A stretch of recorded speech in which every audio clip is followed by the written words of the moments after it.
Եվ այսպես արդյոք Հայաստանի Հանրապետության քաղաքացիները պատրաստ են հանուն Նիկոլ Փաշինյանի վերարտադրության ֆունդամենտալ կախվածության մեջ ընկնել Ադրբեջանից։ Հարգելի հեռուստադիտողներ, Հայաստանի Հանրապետության իշխանությունները իրենք փորձում են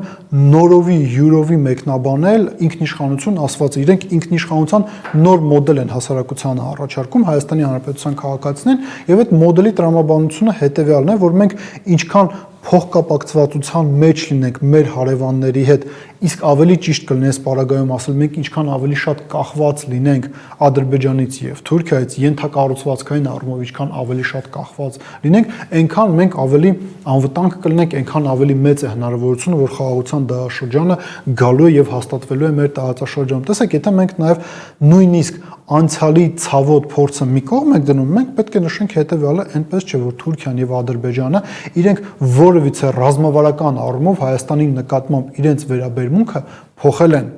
որովհետեւ մենք տեսնում ենք, որ Թուրքիան, Ադրբեջանն ունեն ստորագրած Շուշիի հռչակագիր, որի շրջանակներում իրենք ոչ միայն աջակցում են միմյանց, այլ նաև իրենք հռչակագրի մակարդակով ամրագրել են, որ Հայաստանով պետք է անցնի Զանգեզուրի միջանցք, մենք տեսնում ենք, որ Ադրբեջանում շարունակում են խոսել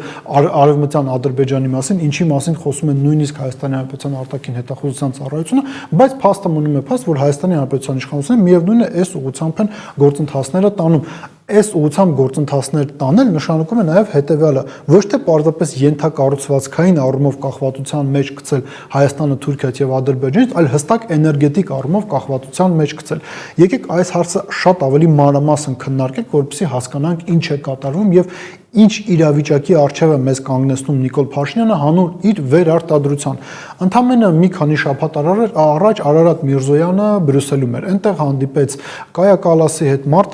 Մարտակոսը, ով Եվրո հանձնակատարն է Եվրոմիության ընդլայնման հարցերով, նշում է հետևյալը, որ Եվրոմիությունը պատրաստ է 500 միլիոն եվրո աջակցություն տրամադրել Հայաստանին, ի թիվս այլնի, որպեսզի Հայաստանը սինխրոնիզացնի իր էներգոհամակարգերը Վրաստանի եւ Թուրքիայի էներգոհամակարգի հետ, այսինքն Մարտակոսը արդեն իրենց պատկերացումը, թե Հայաստանի բարձրավոլտ այդ էլեկտրոհամակարգը ում հետ պետք է սինխրոնիզացվի, թեպետ նշենք, որ մինչև Նիկոլ Փաշինյանի գալը մենք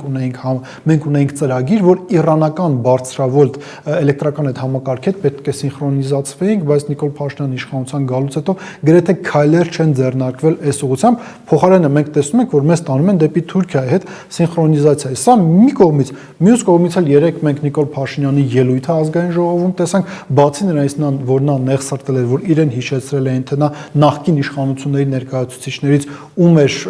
ումից էր գումարներ ստանում, Նիկոլ Փաշինյանը նաև ներկայացրեց հետևյալը, որ այո, այսպես կոչված թրիպի շրջանակներում գալու է մի պահ, երբ որ Ադրբեջանի եւ Հայաստանի էներգետիկ համակարգերը, այսպես ասած, կսինխրոնիզացվեն, դա նշանակում է հետևյալը։ Տեսեք, Հայաստանի Հանրապետության իշխանությունները առաջ են քաշում հետևյալ թեզը, որ որքան մենք կապված լինենք Թուրքիայի եւ Ադրբեջանի հետ, այդ թվում նաև եւ տնտեսապես եւ ենթակառուցվածքի առումով այդքան ավելի քիչ է հավանականությունը նրա, որ մեզանում պատերազմը կարող է կրկնվել։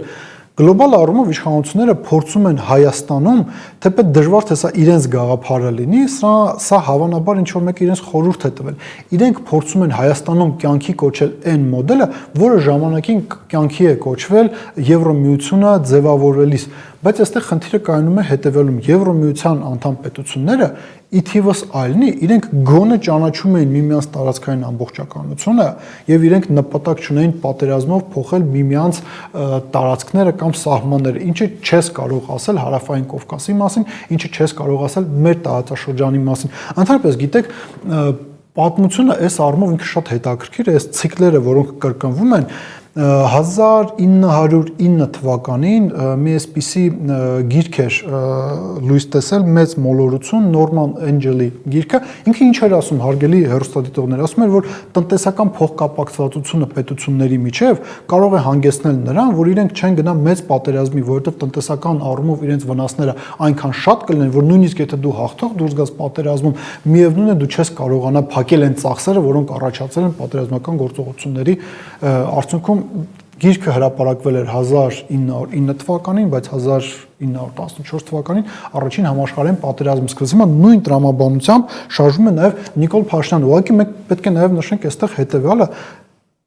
ինչ է ասում իշխանական քարոզչության մեքենան, տողատակերով ասում է հետևյալը. մենք ձեզ տալիս ենք թրիփ,